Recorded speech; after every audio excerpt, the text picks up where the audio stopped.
Good morning મિત્રો, આપ સૌનું સ્વાગત છે રિપોર્ટર લાઈફ વ્લોગમાં. હું છું હાર્દિક. સરસ મજાનો દિવસ છે. વાગ્યા છે 11:15, તારીખ છે 19 અને આજે વહેલી સવારથી પવનો ફૂંકાઈ રહ્યા છે. વાતાવરણમાં જેટલામાં પલટો છે, લગભગ જે હવામાન જે રીતે બદલાયું છે એના કારણે આજે ગરમીથી રાહત મળી રહી છે. પરંતુ અત્યારે 11 વાગ્યા આસપાસ ગરમી જેવો માહોલ છે. આપણે હાલ ખેતરમાં પહોંચ્યા છીએ. તમને બતાવું. આ જો એક આ ખેતર છે, જોઈ શકો છો. ફ્લાવરનું ખેતર છે જ્યાં પ્રાકૃતિક ખેતી કરવામાં આવે છે. આપણે સમાચાર માટે પહોંચ્યા હતા અને હાલ અહીંયા ઊભા છીએ. મોડાસાથી માત્ર 4 થી 5 કિલોમીટરના અંતરે આ જગ્યા આવેલી છે. એટલે સીધા અહીંયા આવી ગયા અને બસ સરસ બધા સમાચાર કરી રહ્યા છે. વિપુલભાઈ શૂટિંગને બધું શૂટિંગ ચાલુ છે. જો આ શૂટિંગ કરી રહ્યા છે સરસ મજાનું. આપણે છોયડામાં ઊભા છીએ. ગરમી તો લાગે છે, ભલે પવન છે. એટલે આ પ્રકારનો માહોલ છે અત્યારે. વાતાવરણમાં પલટાના કારણે ખેડૂતો બહુ ચિંતામાં છે. હાજી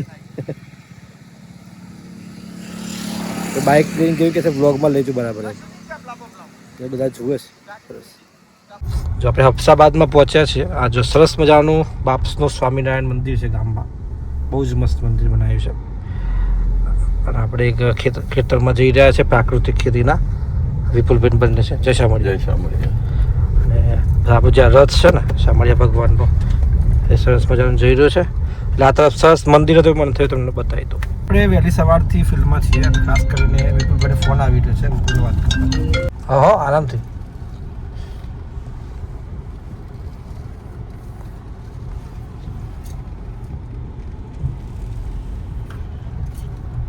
તો મિત્રો આપણે અત્યારે હાલ પહોંચ્યા છીએ એક સમાચારમાં. અને હફસાબાદ ગામે જે નટુભાઈ છે, જે વર્ષોથી ખેતી કરે છે, એમને ત્યાં પહોંચ્યા છે. ખાસ કરીને કેવું સમય બદલાયો છે. લોકો અલગ અલગ બીમારીથી હેરાન થઈ રહ્યા છે. પ્રાકૃતિક ખેતી કરવી, પ્રાકૃતિક શાકભાજી સાથે આગળ વધવું એ હવે જરૂરિયાત થઈ ગઈ છે. અને જો એ નહીં કરવામાં આવતા આવનારા સમયમાં ખૂબ તકલીફ પડશે. આપણે અત્યારે હાલ ખેતરમાં પહોંચ્યા છે એમના. જો તમને બોર્ડ બતાવું. જો આ સરકાર તરફથી પણ એમને પ્રોત્સાહન રૂપે અલગ અલગ પ્રકારની યોજનાઓનો લાભ આપવામાં આવે છે. હવે સમાચાર માટે આવે છે. આપણે આ ગાડી પડી, જો આ રીતે વ્યવસ્થા અલગ અલગ કરવામાં આવે છે. જે ખેતરમાં કોઈ પણ બાબત હોય ને તો નુકસાન જે આપણે કેમિકલ વાપરતા હોય, જે શું કહેવાય રાસાયણિક ખાતર વાપરતા હોય છે, એની જગ્યાએ પ્રાકૃતિક જે ઘરે જ બનાવેલું કે દેશી ગાય આધારિત હોય, આ તમામ બાબતો રાખી અને ખેતી કરે છે. અને એ અન્ય ખેડૂતોને શીખવાડે પણ છે. જો એમ કહેવાય છે ને કે ખેડૂત આમ રાજા કહેવાય. દેખાય છે ને તમને ચેર, ઓફિસર જેવી ચેર, એ પણ તડકામાં. એટલે રાત દિવસ મહેનત કરે છે આ ખેડૂત, ત્યારે એ રાજા બને છે અનાજનો. પણ એના ભાગમાં એની મહેનત સામે થોડું ઓછું આવે છે, કારણ કે જે વચ્ચેવાળા જે હોય છે ને વેપારીઓ, એ વધારે કમાતા હોય છે. તો આ રીતે આખું અલગ અલગ વ્યવસ્થા છે. આપણે ખેતરમાં છીએ. બહુ સુંદર માહોલ છે. બસ આ રિપોર્ટર લાઈફમાં એટલું સારું કે ફિલ્ડમાં જવાનું થાય ને રોજ અલગ અલગ વસ્તુ જાણવા જોવા મળે. અને રિપોર્ટર લાઈફ વ્લોગ દ્વારા તમને બી જાણવા મળે. અમે જે જોયું, જે જાણીએ. મારા જોડે જો નૈતિક છે, એ શું થાય નટુ બધા મારા પરિવારમાં દાદા છે. દાદા છે એના.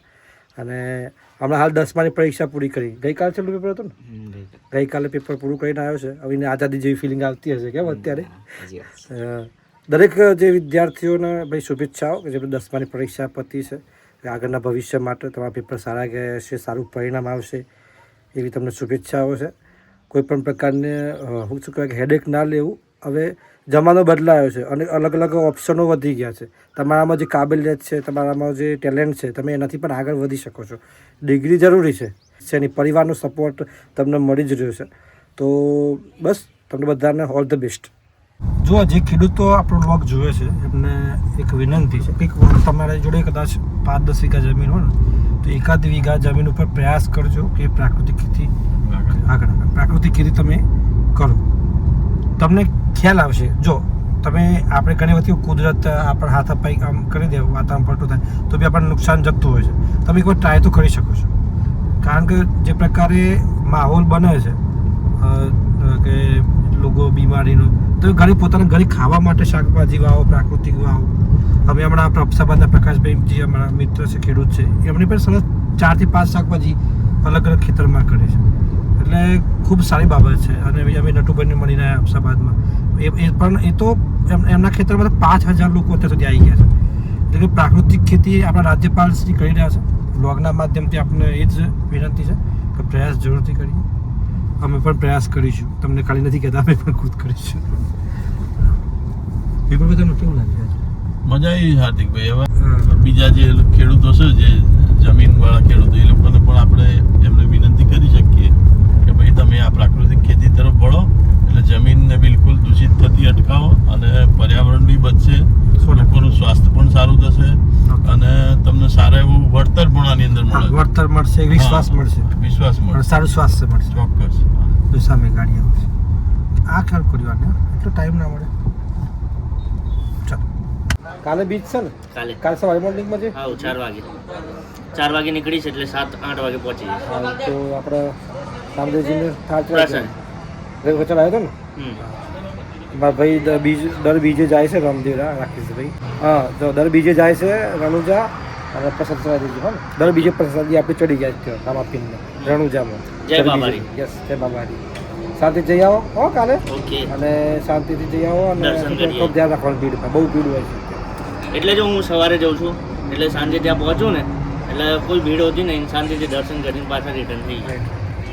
જો વાતાવરણ જબરજસ્ત થઈ ગયું છે, વાતાવરણ પલટો છે એટલે ગરમી ઓછી થઈ ગઈ છે. મહત્ત્વની વાત, અમે એક ન્યૂઝ કવરેજ કર્યું હતું વર્ષો પહેલાં. અતિક અહેમદ કરીને એક આરોપી હતો યુપીનો, એનો ઉલ્લેખ આ વખતે થયો છે ધુરંધર રિવેન્જમાં. જો આ પોસ્ટર રહ્યું, આપણું મિત્રનું એટલાન્ટા મલ્ટીપ્લેક્સ છે, મૂવી આવ્યું છે ધુરંધર અને જબરજસ્ત ચાલી રહ્યું છે, પણ એને અંદર ઉલ્લેખ કરવામાં આવ્યો છે અતિક અહેમદનો. એટલે મેં આજે જોયું કે મેં એનું કવરેજ કર્યું હતું બોર્ડર વિસ્તારમાં, અહીંથી ગુજરાતથી લઈ જતા હતા યુપી એ વખત, અને ત્યાં બાઇક ચાલતું હતું ને એને ગોળી મારી દીધી. એટલે આજે જે મેં જોયું આપણે સોશિયલ મીડિયામાં, અતિક અહેમદ ઉલ્લેખ થયો છે.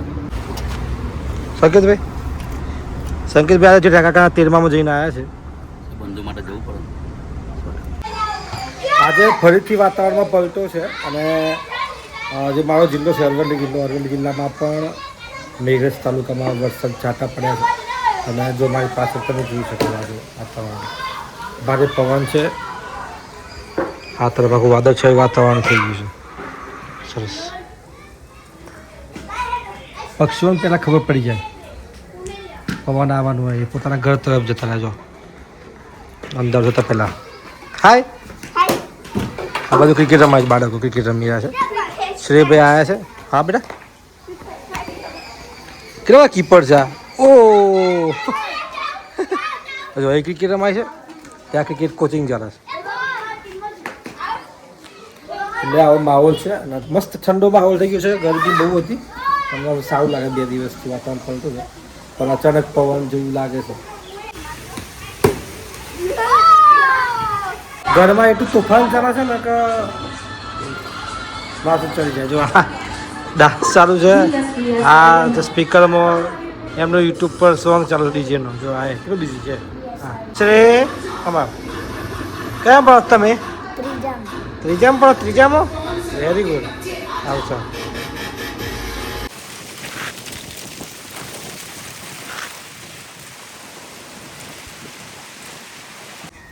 હા, જો વાવાઝોડું આવ્યું ને પવન, એટલે ઘરમાં બધી માટી ભરાઈ ગઈ. સાફ સફાઈ ચાલુ છે. જો વોકિંગ કરીને આવ્યો, કેટલા વાગ્યા? 8:30 થયા. લાઇટ નથી, એકદમ બ્લેકઆઉટ થઈ ગયું છે વાવાઝોડાના કારણે.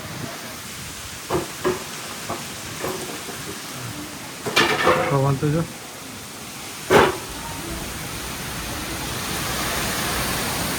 હબડી પવન હેલો કે છે. ચાલો ચલો મિત્રો, 12 વગડી ગયા છે.